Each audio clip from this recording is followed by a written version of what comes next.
ശിവരാത്രി ചടങ്ങിനെത്തിയ കേന്ദ്രമന്ത്രി സുരേഷ് ഗോപി ഔദ്യോഗിക വാഹനം എത്താത്തതിനെ തുടർന്ന് ഓട്ടോറിക്ഷയിൽ മടങ്ങി. ശിവരാത്രി മഹാപരിക്രമ യാത്രക്കിടയിലാണ് സംഭവം. വടക്കുംനാഥ ക്ഷേത്രത്തിന് സമീപമായിരുന്നു വാഹനം പാർക്ക് ചെയ്തിരുന്നത്.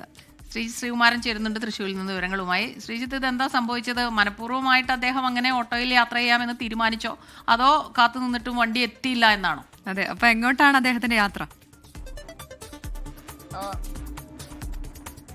അദ്ദേഹം രാമനിലയത്തിലേക്ക് പോയിട്ടുണ്ട്. മറ്റു പ്രശ്നങ്ങളൊന്നുമില്ല. പക്ഷേ അതിലൊരു സുരക്ഷാ വീഴ്ച ഉണ്ടോ എന്നൊക്കെ ഇവിടുത്തെ പോലീസുകാർ പറയുന്നത് കേട്ടപ്പോഴാണ് നമുക്കും ഒരു കൗതുകം തോന്നിയത്. വാഹനം നിർത്തിയിരുന്നത് നമ്മൾ നിൽക്കുന്ന ഈ പ്രദേശത്താണ് വാഹനം നിർത്തിയിരുന്നത്. മഹാപരിക്രമ യാത്ര, ആ യാത്ര തൊട്ടു പുറകിലൂടെ സ്വരാജ് റൗണ്ടിലൂടെ കടന്നു വന്ന് ഇവിടേക്ക് കയറുകയായിരുന്നു. പക്ഷേ കേന്ദ്രമന്ത്രി സുരേഷ് ഗോപി മാത്രം അകത്തേക്ക് കയറിയില്ല. അദ്ദേഹം ഈ മഹാപരിക്രമ യാത്രയ്ക്ക് ശേഷം കുറച്ച് BJP നേതാക്കളൊക്കെയായി ആ പ്രദേശത്ത് തന്നെ തുടരുകയായിരുന്നു. ശേഷമാണ് ഇത്തരത്തിൽ ഒരു വാഹനം, ഒരു ഓട്ടോ അവിടെ വന്നിരുന്നു. അതിൽ പുള്ളി ഈ സുരേഷ് ഗോപി തന്നെ കാണിച്ചു. എന്നിട്ട് സുരേഷ് ഗോപി തന്നെ ആ കേന്ദ്രമന്ത്രി തന്നെ ആ ഓട്ടോയിൽ കയറി. അതിന് മുൻവശത്ത് പെട്ടെന്ന് ഗൺമാൻ കയറി. അതിനോടൊപ്പം BJPയുടെ ഒരു നേതാവും ആ ഓട്ടോയിൽ കയറിയിരുന്നു. ശേഷം നേരെ അദ്ദേഹം പോയത് ഇവിടേക്കാണ്, അതായത് രാമനിലയത്തിലേക്കാണ് പോയതെന്നാണ് മനസ്സിലാക്കുന്നത്. എന്തായാലും അതിനുശേഷം പെട്ടെന്ന് തന്നെ ഈ വാഹനം 2 മിനിറ്റിൻ്റെ ഗ്യാപ്പ് മാത്രമേ ഉണ്ടായിരുന്നുള്ളൂ. പെട്ടെന്ന് തന്നെ അദ്ദേഹത്തിൻ്റെ ഔദ്യോഗിക വാഹനം ഇവിടേക്ക് എത്തി.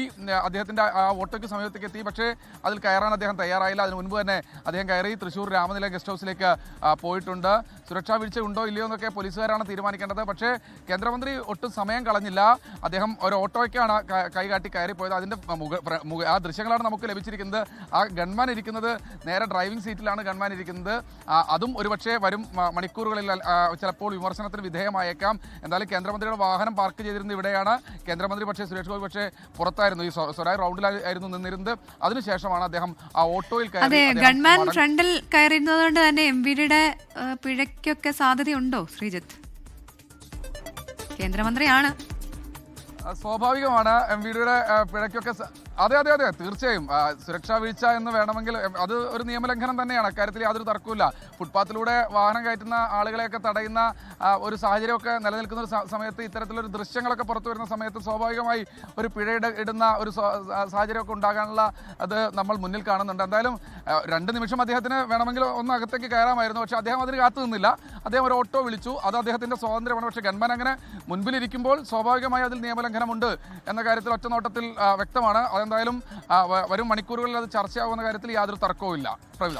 ശരി ശ്രീജിത്ത്, എന്തായാലും കൗതുകത്തിനപ്പുറം വാർത്തയ്ക്കേറെ പ്രാധാന്യമുണ്ട്. സുരക്ഷാ വീഴ്ച ഉണ്ടോ എന്നുള്ളതൊക്കെ പരിശോധിക്കേണ്ടതുണ്ട്. കേന്ദ്രമന്ത്രിയാണ്. ഒപ്പം തന്നെ ഇനി MVD പിടികൂടുമോ, പിഴ ഈടാക്കുമോ എന്നുള്ളതൊക്കെ നമുക്ക് വരും മണിക്കൂറുകളിൽ കണ്ടറിയാം. അതുമാത്രമല്ല, ഇനിയിപ്പോൾ അതിൽ നിന്ന് കേന്ദ്രമന്ത്രി സുരേഷ് ഗോപിയുടെ ഒരു പ്രതികരണം, ഇത് എന്തുകൊണ്ടാണ് ഇത് സംഭവിച്ചത്, അദ്ദേഹം എന്താ പറയുന്നത് എന്ന് അറിയാനും നമ്മൾക്ക് കൗതുകമുണ്ട് അല്ലേ? ലോകത്തെവിടെയായാലും ഏത് സമയത്തും 24 വാർത്തകളും ഓഗ്മെന്റഡ് റിയാലിറ്റി പാക്കേജുകളും എക്സ്പ്ലെയിനറുകളും വിശദമായി കാണാൻ ഞങ്ങളുടെ YouTube ചാനൽ നിങ്ങൾക്ക് സബ്സ്ക്രൈബ് ചെയ്യാം.